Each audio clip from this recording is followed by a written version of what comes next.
Episode 10 స్త్రీ పురుష గ్రహములు అష్టదిక్కులు అధిపతుల గురించి తెలుసుకుందాం. ఈరోజు స్త్రీ పురుష గ్రహాలు ఏమవుతాయి? గురు కుజ సూర్య బుధులు పురుషుడు గ్రహములు.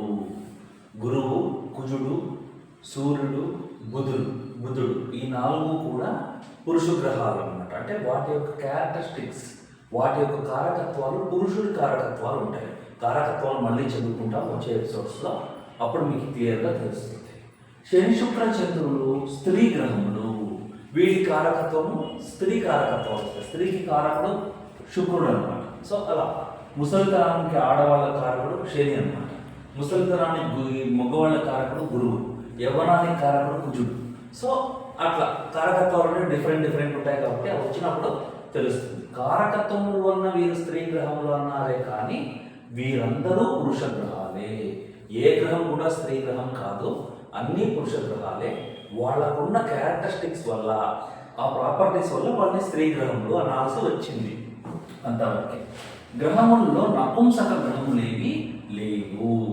స్థానము వల్ల, గ్రహాల కలయిక వల్ల నపుంసకులు మానవుల్లో పుడుతున్నారే కానీ, గ్రహాల కలయిక వల్ల మానవుడు నపుంసకుడు అవుతున్నాడు కానీ నపుంసకులు లేరు. ఎందుకంటే కొంతమంది ఏమంటారంటే ఈ బుధుడిని నపుంసకుడు అని కొంతమంది భావిస్తారన్నమాట, కొంతమంది చెప్తుంటారు. కానీ అది తప్పు.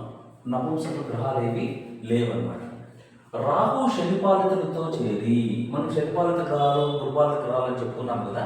ఇక్కడ రాహు శనిపాలితులతో ఎలా చేరినాడంటే, ఇప్పుడు ఆరుద్ర నక్షత్రము, స్వాతి నక్షత్రము, శతభిష నక్షత్రం, ఈ మూడు రాహువుకి సంబంధించిన నక్షత్రాలు అన్నమాట. నేను ఆల్రెడీ ఫస్ట్లోనే చార్ట్ వేసాను. ఏ నక్షత్రం, నవకం, మొదటి నవకం, రెండవ నవకం, మూడవ నవకంలో ఎవరెవరికి ఏమేమి రాశాను. మీరు ఒకసారి ఆ వీడియో చూడండి, మీకు క్లియర్గా అర్థమవుతుంది. సో ఆరుద్ర అనేది ఎక్కడ వస్తుంది? మిథున రాశిలో వస్తుంది. మనకు ఆరుద్ర మిథున రాశిలో ఆరుద్ర వస్తుంది కాబట్టి మిథున రాశికి అధిపతి ఎవరు? బుధుడు. అంటే బుధుడు రాహువుకి ఒక స్థానం ఇచ్చినాడు తన ఇంట్లో. ఒక స్థానం అంటే 3 నక్షత్రాల్లో ఒక నక్షత్రం బుధుడు ఇచ్చాడు అనమాట తన ఇంట్లో. అలాగే తులను శుక్రుడు స్వాతి నక్షత్రం దగ్గర రాహుకి ప్లేస్ ఇచ్చాడు. కుంభంలో శని శతభిష నక్షత్రంలో రాహుకి ఇచ్చాడు అనమాట. ఇవన్నీ ఇవ్వడం వల్ల రాహుకి ఈ ముగ్గురు మిత్రులైనారు అనమాట. కాబట్టి రాహు శనిపాలితుడు అంటాం. రాహుని ఎందుకు శనిపాలితులు యాడ్ చేస్తాడంటే కారణం ఇది. దీనివల్ల రాహు శనిపాలితుడు అవుతాడు. శని శుక్ర బుధ గృహములు స్వక్షేత్రములుగా ఉన్నట్లు ఎందుకంటే రాహుకేతువులకి గృహాలు లేవు కాబట్టి వీళ్ళు స్థానాలు ఇచ్చినారు కాబట్టి వాళ్ళు ఫ్రెండ్స్ అయ్యారు అనమాట. ఉండుటచే స్త్రీ గ్రహం అనే చెప్పవలేను. అంటే ఇప్పుడు ఈ 3 స్త్రీ కారకత్వాలు ఉన్నాయి కాబట్టి ఇప్పుడు రాహు కూడా స్త్రీ, ఆడవాళ్ళే కదా ఆడవాళ్ళకి ప్లేస్ ఇచ్చేది. ఇప్పుడు మా ఇంట్లో ఉందూరా అని ఒక అమ్మాయి ఇంకొక అమ్మాయిని పిలుస్తుంది కానీ అబ్బాయిని పిలవలేదు కదా. కాబట్టి ఈ స్త్రీ కారకత్వాలు ఉన్నాయి కాబట్టి రాహు కూడా స్త్రీ కారకత్వం అనే చెప్పాలి. కానీ ఇక్కడ రాహు కేతువుకి కొన్ని స్పెషాలిటీలు ఉన్నాయి. స్పెషాలిటీ ఏమంటే, ఒకవేళ ఈ రాహు పురుష గ్రహంతో ఉంటే, పురుష గ్రహ స్థానంలో ఉంటే, అంటే రాహు కేతువులు తిరుగుతూ ఉంటారు కదా, తిరిగేటప్పుడు ఒక్క మిథున అంటే ఒక బుధ శుక్ర శని స్థానాలే కాకుండా వీళ్ళ స్థానాలు కూడా పోవాల్సి వస్తుంది. ఎవరిది? గురువు, కుజుడు, సూర్యుడు స్థానాలకి పోయినప్పుడు అప్పుడు పురుషుడిగా యాక్ట్ చేస్తారు అన్నమాట. పురుషుడిగా యాక్ట్ చేస్తారు ఆ స్థానాలకు పోయినప్పుడు. అంటే వాళ్ళ నక్షత్రాలకు పోయినప్పుడు, వాళ్ళ నక్షత్రాలు కానీ వాళ్ళ హౌసెస్ కానీ, నక్షత్రాలు అంటే వాళ్ళ హౌసెస్కి వాళ్ళ నక్షత్రాలకి పోయినప్పుడు ఈ విధంగా యాక్ట్ చేస్తారు. సో శని శుక్ర బుధ గృహము స్వక్షేత్రంలో ఉండటచే స్త్రీ గ్రహం అనేది చెప్పవలను. ఒకవేళ ఈ రాహు పురుష గ్రహ స్థానంలో ఉంటే, అంటే గురు కుజ సూర్య స్థానంలో ఉంటే పురుషుడుగానే వ్యవహరిస్తాడు. ఈ రాహు కేతువులకి ఇద్దరికి ఇటువంటి ఫెసిలిటీ ఉందన్నమాట. అలాగే కేతు గురుపాలితుల్లో చేరుతాడు. ఎందుకు కేతు గురుపాలితుల్లో చేరుతాడు? కేతు రాశులు ఏవి? కేతు నక్షత్రాలు ఏవి? అశ్విని, మఖ, మూల. ఈ 3 కేతు నక్షత్రాలు అని చెప్తాను. అశ్విని ఎక్కడ ఉంటుంది? మేషంలో ఉంటుంది. మేషానికి అధిపతి ఎవరు? కుజుడు. అలాగే మఖ ఎక్కడ ఉంటుంది? సింహంలో ఉంటుంది, మఖ నక్షత్రం. దానికి అధిపతి ఎవరు? సూర్యుడు. అలాగే మూల ఎక్కడ ఉంటుంది? ధనుర్రాశిలో ఉంటుంది. దానికి అధిపతి ఎవరు? గురువు. సో వీళ్ళు ముగ్గురికి పురుష క్యారెక్టరిస్టిక్స్, అంటే వీళ్ళ యొక్క కారకత్వాలు, పురుషుడు యొక్క కారకత్వాలు ఉన్నాయి కాబట్టి ఇతన్ని కూడా పురుషుడు అనే చెప్పాల్సి వచ్చింది. కుజ గురు రవి గృహములు స్వక్షేత్రములుగా ఉండటొచ్చి పురుష గ్రహం అనే చెప్పవలను. కానీ ఈ కేతు ఒకవేళ వాళ్ళ ఇంట్లో పోతే తిరిగే క్రమంలో శని గృహానికి కానీ శుక్ర గృహానికి పోతే కేతు కూడా ఏం క్యారెక్టరిస్టిక్స్ వస్తాయి? స్త్రీ క్యారెక్టరిస్టిక్స్ వస్తాయి అన్నమాట. అది విషయం. ఇప్పుడు అష్టదిక్కులు అధిపతులు చూద్దాం. అష్టదిక్కులు 8 దిక్కులు అంటున్నాం కదా, ఈ అష్టదిక్కులకి నవగ్రహాలకి కనెక్షన్ ఉందండి. ఓకేనా? అదేమో చూద్దాం. ఇప్పుడు ఫర్ ఎగ్జాంపుల్ మామూలుగా మనం దిక్కులు ఏమి మనకు తెలిసిన దిక్కులు ఏవి? తూర్పు, ఈస్ట్ అంటే తూర్పు, పడమర, ఉత్తరం, దక్షిణం, ఇవి మామూలుగా మనకు తెలుసు. అలాగే తూర్పు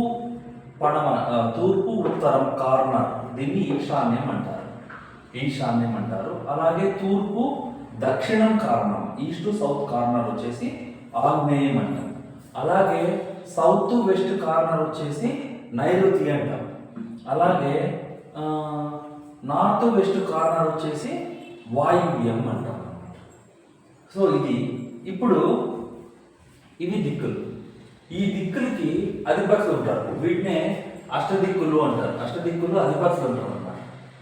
దీంట్లో వీరికి నవగ్రహాలకి కనెక్షన్ ఉంటుంది. ఫస్ట్ దిక్కులకి అధిపతులు చూద్దాం. దిక్కులకి అధిపతులు తూర్పు నుంచి వద్దాం. తూర్పు దిక్కుకు అధిపతి ఎవరు అంటే ఇంద్రుడు. తూర్పు దిక్కుకి అధిపతి ఎవరు? ఇంద్రుడు. అలాగే నెక్స్ట్ ఆగ్నేయానికి అధిపతి ఎవరు? అగ్నిదేవుడు. దక్షిణానికి అధిపతి యముడు. నైరుతికి అధిపతి నైరుతి అతని పేరు. పడమరకు అధిపతి వరుణుడు. వాయువ్యానికి అధిపతి వాయుదేవుడు. ఉత్తరానికి అధిపతి కుబేరుడు. ఈశాన్యానికి అధిపతి ఈశాన్యుడు.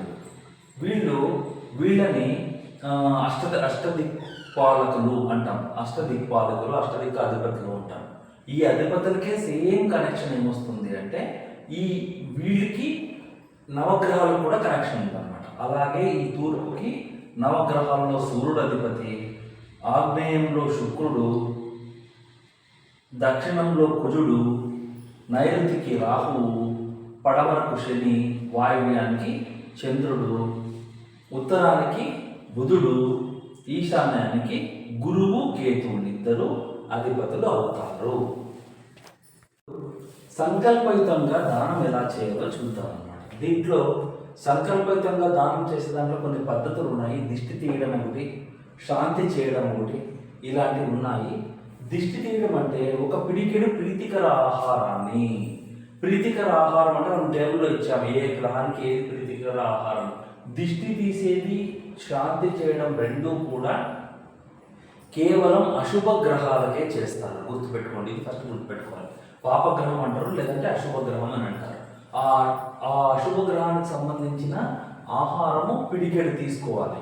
పిడికెడు తీసుకొని దాన్ని దొన్నెలో పెట్టి, దొన్న అంటే విస్తరాకుతో పుట్టిన ప్రసాదం గిన్నె అంటే దొన్న అంటే. ఇప్పుడు ఫర్ ఎగ్జాంపుల్ గురువుకు చెప్పుకున్నామంటే గురువుకు ప్రీతికర ఆహారం ఏది అంటే పెరుగన్నం అన్నమాట. అట్లా ప్రతి ఒక్క గ్రహానికి ఉన్నాయి. నేను టేబుల్లో ఇచ్చాను, ఆ టేబుల్లో మీరు క్లియర్గా చెక్ చేసుకోవచ్చు అన్నమాట. పెట్టి శుద్ధి చేయడానికి ఒకవేళ విస్తరణలో పుట్టిన ప్రసాదం గిన్నె దొరకకపోతే మీరు ప్లాస్టిక్ బౌల్ అయినా పేపర్ బౌల్ అయినా వాడుకోవచ్చు అన్నమాట. పెట్టి లేదా అరిటాకైనా వాడుకోవచ్చు. పెట్టి శుద్ధి చేయడానికి ఆహారం పైన చిటికెడు పసుపు కుంకుమ చల్లాలి. అంటే ఇది మీరు ఫుడ్ రెడీ చేసేకి ఇప్పుడు గురువు పెరుగు ఆల్రెడీ మన ఇంట్లో ఉంటుంది. అన్నం అర్లీ మార్నింగ్ లేచి వండుకోవాలి. అన్నం వండే ముందు ఏం చేయాలి? బ్రష్, తలస్నానం చేసేయాలి. మీరు షాంపూ సోప్ వాడతారో లేదో తెలియదు, కానీ తల నుంచి కాళ్ళ వరకు బాడీలో ఉన్న ప్రతి ఒక్క పార్ట్ నానాలన్నమాట. అదే తలస్నానం అంటాం. అలా చేసిన తర్వాతే వండే ఇంట్లోకి వచ్చి ఆ ఆహారాన్ని వండుకోవాలి. ఒకవేళ పెరుగన్నం అంటే పెరుగు ఆల్రెడీ ఉంటుంది, అన్నం వండుకుంటారు, అన్నంలో పెరుగు కలుపుకోవాలి. కలుపుకున్న తర్వాత దొన్నెలో పెట్టుకోవాలి. దాన్ని పెట్టుకున్నాక ఏం చేయాలి? పసుపు కుంకుమ దానిపై చల్లాలి చిటికెడు. ఎందుకు? అది శాంతి కోసం అన్నమాట. పసుపు కుంకుమ దిష్టి తగలకుండా చల్లుతాం. తర్వాత స్టూల్ పైన పెట్టి 3 సార్లు ప్రదక్షిణ చేయాలి. మీరు ఏదైనా ఒక ప్లేస్ చూస్ చేసుకొని హాల్లోనో రూమ్లోనో మీకు ఎక్కడ కన్వీనియంట్గా ఉంటే, బాల్కనీలోనో మీకు ఎక్కడ కన్వీనియంట్గా ఉంటే అక్కడ ఒక ప్లేస్ చూస్ చేసుకొని, దిక్కు ఇంపార్టెంట్. ఇప్పుడు ఫర్ ఎగ్జాంపుల్ నేను గురువుకు చెప్తున్నాను, ఇట్లా ప్రతి ఒక్క దానికి వస్తాయి అన్నమాట. గురువుకి ఈశాన్యం దిక్కు. అట్లాంటప్పుడు ఏం చేస్తాము? హాల్లో ఈశాన్యం వైపు స్టూల్ పెట్టుకోవాలి. స్టూల్లో చైరో ఏదో ఒకటి. పెట్టుకొని మీ ఫేస్ ఈశాన్యం చూడాలి, మీ ముందు స్టూల్ ఉండాలి, దానిపైన ఫుడ్ ఉండాలి, పసుపు కుంకం చెల్లిండాలి. ఈ విధంగా ఉండాలన్నమాట.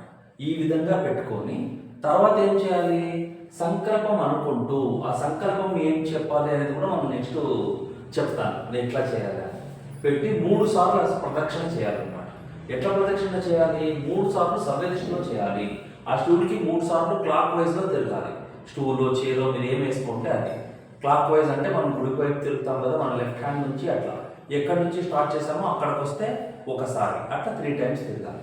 తర్వాత ఏం చేయాలి, తర్వాత 3 సార్లు ఒకసారి సవ్యదిశ ఇంకోసారి అపసవ్య దిశ చేస్తే ఒకసారి అవుతుంది. అంటే ఫస్ట్ లెఫ్ట్ క్లాక్ వైజ్లో ఒకసారి తిరగాలి, అక్కడికే రావాలి, మరి యాంటీ క్లాక్ వైజ్లో తిరగాలి, ముందుకే వెళ్ళాలి, వెనక్కి రాకూడదు.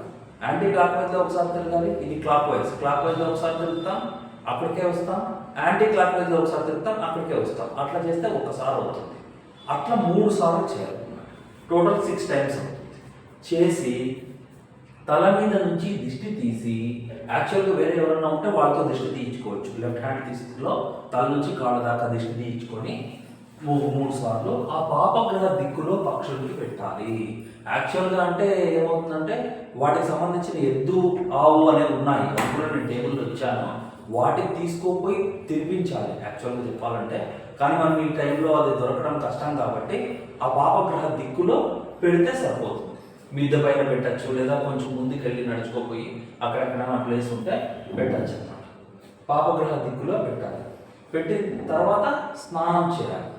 వచ్చి ఇంటికి వచ్చేసి సీదా వెళ్ళి ఆ బట్టలు ఏ బట్టలు అయితే వేసుకుంటామో బట్టల పైన తడి చేసుకొని స్నానం చేసేసుకోవాలన్నమాట. స్నానం చేసుకొని బట్టలు వేరే మార్చుకోవాలి. ఈ దిష్టి ఆ పాపగ్రహ గ్రహం యొక్క ప్రీతికర రోజుల్లో ఉదయం 6 గంటల లోపల చేస్తే మంచి ఫలితం వస్తుంది. ఇప్పుడు గురువు అనుకోండి, గురువారం చేస్తే మంచిది. అలాగే గురువారము గురు నక్షత్రాల్లో వస్తే ఇంకా మంచిది. హోరా అంటాము, గురు హోరాలో వస్తే ఇంకా మంచిది అన్నమాట.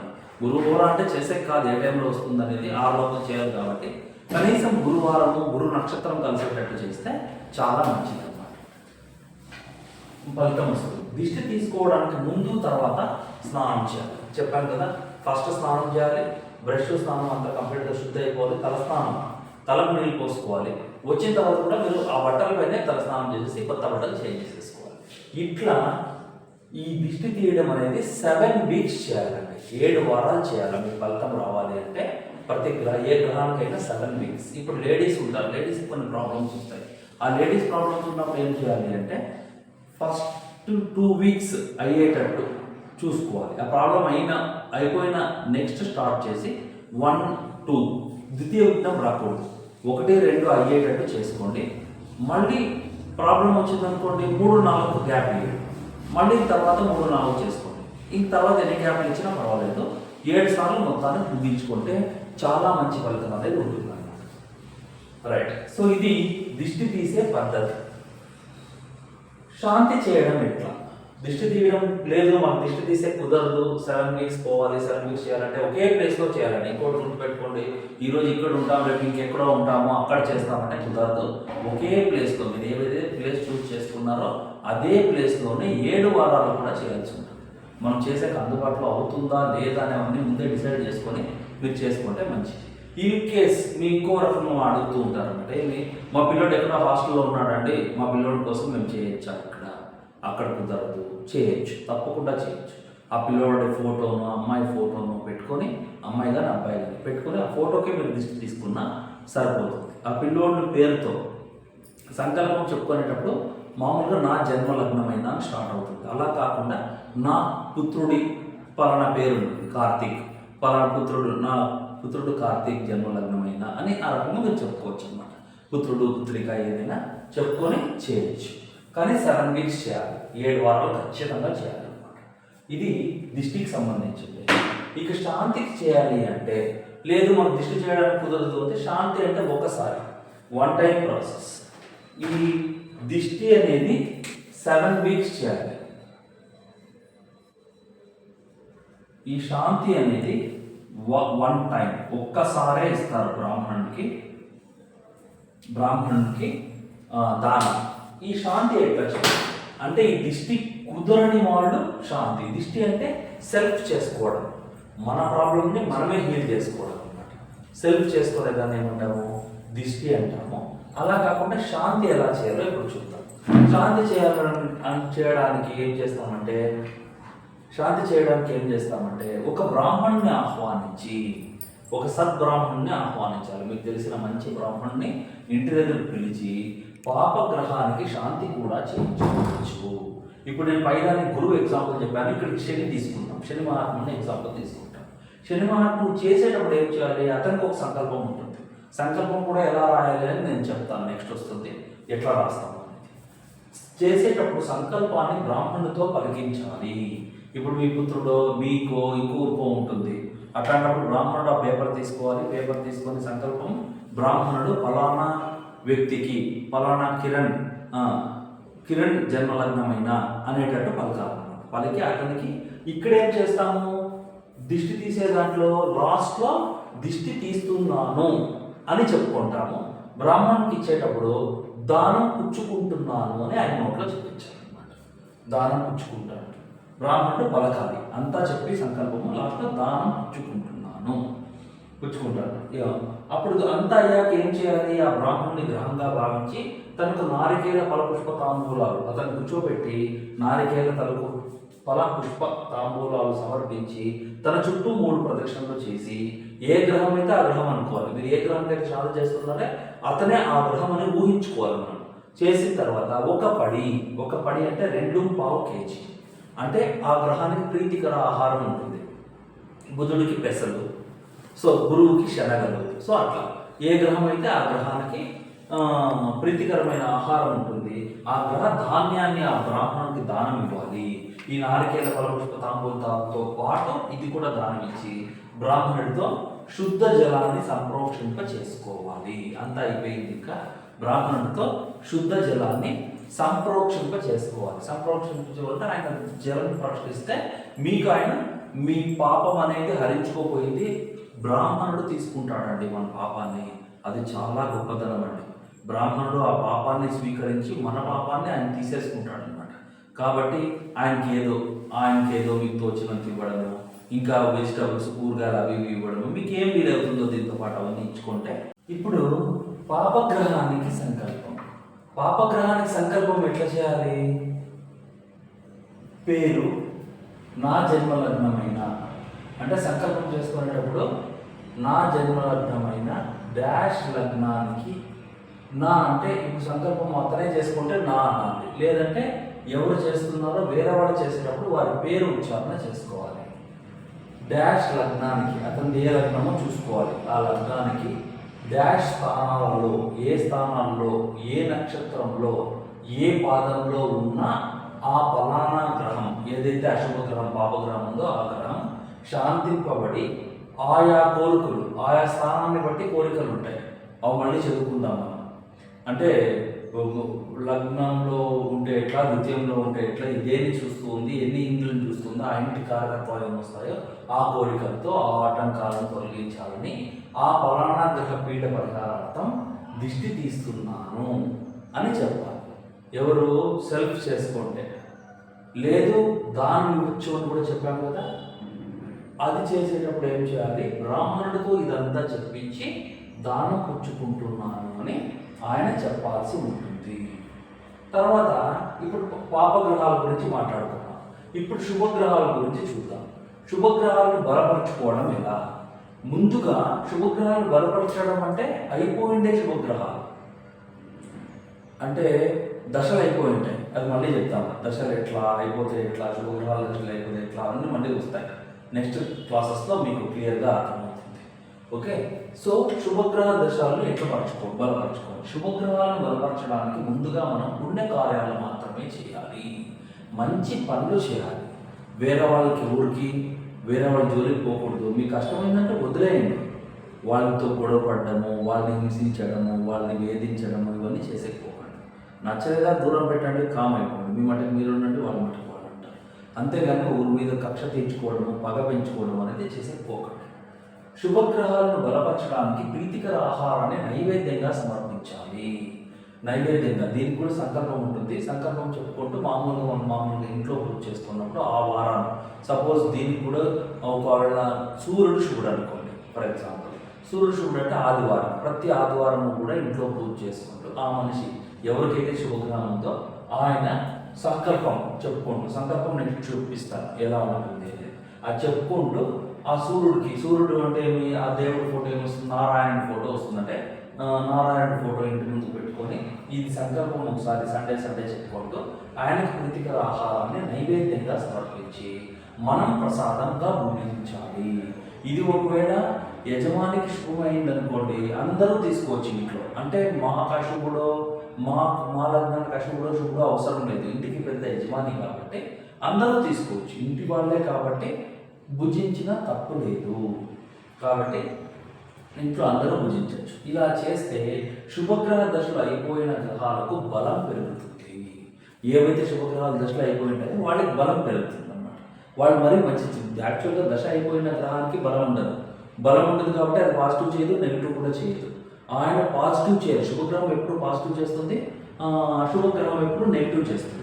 ఆ శుభగ్రహం పాజిటివ్ చేయాలి అంటే ఇలా సంకల్పంతో మనం ఆయన తలుచుకుంటూ ఉంటే ఆయన మన వైపు కరుణిస్తాడు అన్నమాట. ఆ గ్రహం పాపగ్రహాలు మిగిలి ఉన్న దశలకు దిష్టి తీయాలి. ఒక్కోసారి ఏమవుతుంది, కొన్ని కండిషన్స్లో శుభగ్రహ దశలు అయిపోయి పాపగ్రహ దశలు మిగిలి ఉంటాయన్నమాట. అలాంటప్పుడు ఏం చేయాలి, పాపగ్రహ దశలకి దిష్టి తీసుకోవాలి. పాపగ్రహాలకు దిష్టి ఎట్లా తీసుకోవాలంటే నేను ఇంతకుముందు ఆల్రెడీ చెప్పాను. దిష్టి పాపగ్రహాలకు మాత్రమే తీస్తారు, నైవేద్యము శుభగ్రహాలకు మాత్రమే సమర్పించాలి. రెండింటినీ కలిపి నవగ్రహాలకు అని తిరగడం చాలా తప్పు. నవగ్రహాలకు అలా తిరగకూడదు. నవగ్రహాలు పాపగ్రహాలు ఉంటాయి, శుభగ్రహాలు ఉంటాయి కాబట్టి సాధ్యమైనంత వరకు నవగ్రహాలు తిరగడం అవాయిడ్ చేయండి, తిరగకండి. నెక్స్ట్ నవగ్రహ ప్రతిష్ట కూడా అది చేసింది కరెక్ట్గా లేదనమాట. అది కూడా మన గురువుగారు చక్కగా చెప్పారు ఎలా చేయాలి, ఎలా ఉండాలి నవగ్రహ ప్రతిష్ట అనేది. మామూలుగా మన గుళ్ళో ఎక్కడైతే వాళ్ళు ఏమనుకున్నారంటే అన్నీ తీసుకొచ్చి ఒక చోట పెడితే బాగుంటుందన్న ఉద్దేశంతో పెట్టారే తప్ప వాటికి ఆ నవగ్రహ మండలి అనేది సరిగ్గా కట్టలేదన్నమాట. సో కాబట్టి అది మంచిది కాదు, అది వద్దు, అవాయిడ్ చేయండి. అది ఎలా చేయాలని నెక్స్ట్ నేను వీడియోలో నెక్స్ట్ వీక్ చెప్తాను అన్నమాట. అలాగే శుభగ్రహాలకు సంకల్పం ఎలా చేసుకోవాలి, నా జన్మలగ్నమైన లేకపోతే పేరు జన్మలగ్నమైన పేరు మనం వేరే వాళ్ళు చేసేటప్పుడు పేరు తలుచుకుంటాం. లగ్నమైన డాష్ లగ్నానికి డాష్ స్థానంలో డాష్ నక్షత్రంలో డాష్ పాదంలో ఉన్న గ్రహం ప్రసన్నుడు శుభగ్రహం కాబట్టి ఆయన ప్రసన్నుడు కావాలి. ఓకే, అదే పాపగ్రహానికి ఏం రాసేది, శాంతింపబడాలి, మన వైపు చూడకూడదు పాపగ్రహం. శుభగ్రహం ఏం చేయాలి, మన వైపు చూడాలి, ఆయన ఆశీర్వాదం కావాలి. కాబట్టి ప్రసన్నుడై డాష్ కోరికలతో, ఈ కోరికలు అనేది స్థానం మీద డిపెండ్ అయి ఉంటుంది. డాష్ కోరికలతో అభివృద్ధి కలిగించాలని, ఆ కోరికలన్నీ మనకు అభివృద్ధి కలిగించాలని, అభివృద్ధి జరగాలి అని డాష్ గ్రహ ప్రసన్నార్థం అంటే ఆ పలానా గ్రహం ఏదైతే శుభగ్రహం ఉందో ఆ శుభగ్రహం ప్రసన్నం కావాలని ఆయన ఇష్టమైన ఆహారాన్ని చేసే నైవేద్యంగా వండి ఆయనకి ఆ కరస్పాండింగ్ దేవుడికి, గురువు అయితే కృష్ణుడు వస్తాడు, అట్లా కుజుడైతే హనుమంతుడు వస్తాడు మంగళవారం, అట్లా ప్రతి గ్రహానికి దేవుడు ఉంటాడు. నేను పర్టికులర్ అదన్నీ మెన్షన్ చేశాను మీకు, ఒకసారి లాస్ట్లో వెనక్కి వెళ్ళి చెక్ చేసుకోండి ఒకసారి. సో ఆయనకి నైవేద్యం సమర్పించి అందరూ ఆ నైవేద్యాన్ని స్వీకరించవచ్చు. ధన్యవాదాలు.